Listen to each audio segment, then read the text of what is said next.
Hello friends, I Madhuri Tayal. Today we'll be discussing the topic the general properties of functions.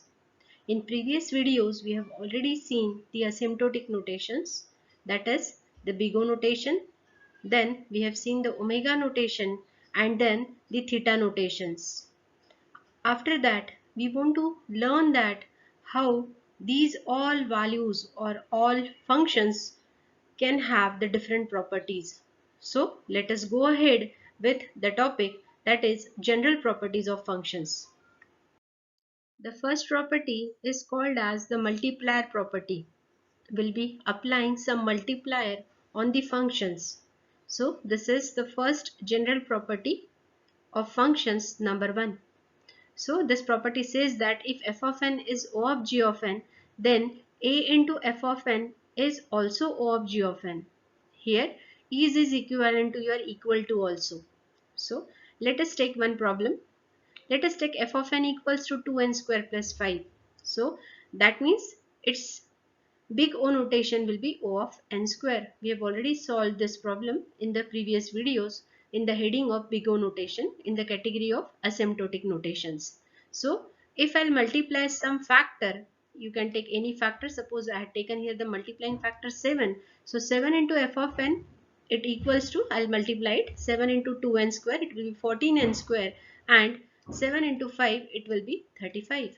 So with this, again your O of n is, the degree of n is, highest degree is 2. So degree of polynomial here is 2. So your big O notation will be O of n square, because 14n square, it will be, the O notation will be O of n square.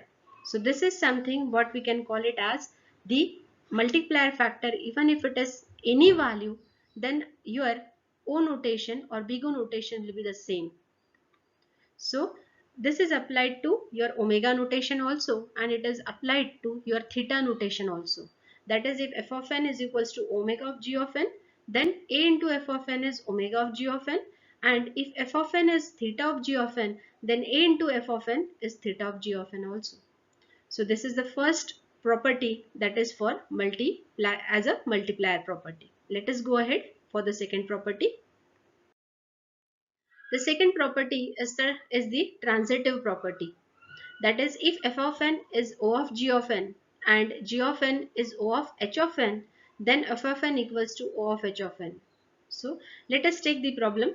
If f of n equals to n, g of n equals to n square, and h of n equals to n cube, then we can say that n is, this n can be O of n square, and n square is O of n cube. Then n is O of n cube.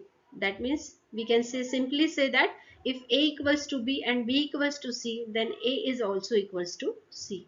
So this is the transitive property. It is true for big O notation. So let us verify for the other notations also. So if even it is true for your omega notation also, that is, if f of n equals to omega of g of n, then g of n is omega of h of n, then we can say f of n is equals to omega of h of n also. Means a equals to b, b equals to c, then a is also true for c also. This is true for omega notation also. Omega notation.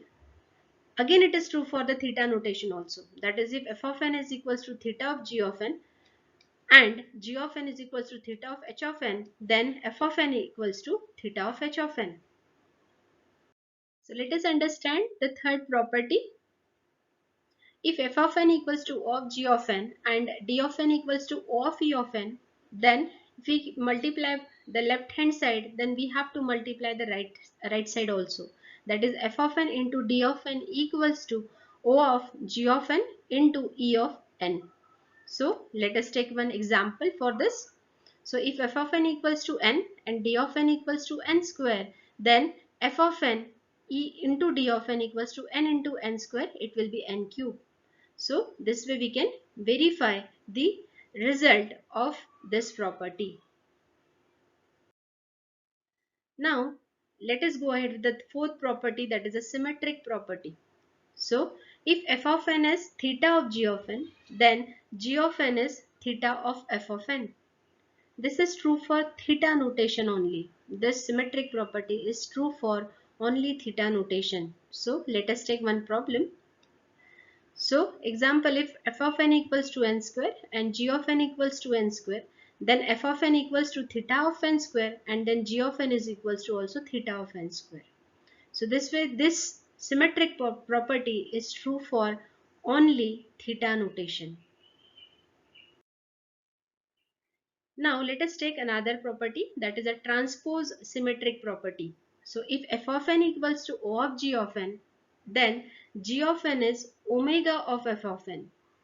Now let us understand it. Example, like if f of n equals to n, g of n equals to n square, then we can always say that on the upper bound n is O of n square, and the n square's lower bound will be n. So that means n square is omega of n. So we can verify that complexity scale. Already we have discussed in the previous lectures on the complexity scale that on the upper bound side n can be n square, and similarly on your lower bound side your n means from n square to n you can go, but it is only for the lower bound case. So that way we can say your this n is a lower bound for n square, and n square is upper bound for n. So this way we can say then n is O of n square and n square is omega of n. So let us understand the next property, general properties of functions. If f of n equals to O of g of n and d of n equals to O of e of n, then f of n plus d of n equals to O of max between the right hand side, that is g of n and e of n. So we want to do the addition of these two functions and we want to identify the big O notation as a resultant. So this is through your max function. So now let us take some example. If f of n equals to n, suppose we had taken, and d of n equals to n square, we want to perform the addition of n and n square, and we want to find the resultant on the right hand side. So you can do it through the max function, it is mentioned here. So you can refer f of n plus d of n, that is n plus n square. You have to refer the maximum degree of your n is to here. So your big O value will be O of n square only. Even if you have changed this value, suppose f of n was suppose n square and d of n is d of n was n, then even that case also your f of n plus d of n will be n square plus n, but the max value will be O of n square only, because the degree of highest polynomial here is 2, therefore here it will be O of n square. For example, suppose some will take one more example. If f of n equals to n cube and d of n equals to n, so we'll do the addition of this thing, and again it will be f of n plus d of n equals to the max value between n cube and n. The degree of polynomial 3 is highest, so here it will be n cube. So the big O notation here will be O of n cube. So thank you for watching this lecture. In the next lecture, we're going to see the comparison of functions. We'll be verifying that which function is greater out of the two, and we'll be verifying some more topics under the heading of comparison of functions. So keep watching this series of the lectures, Advanced Data Structures. Thank you.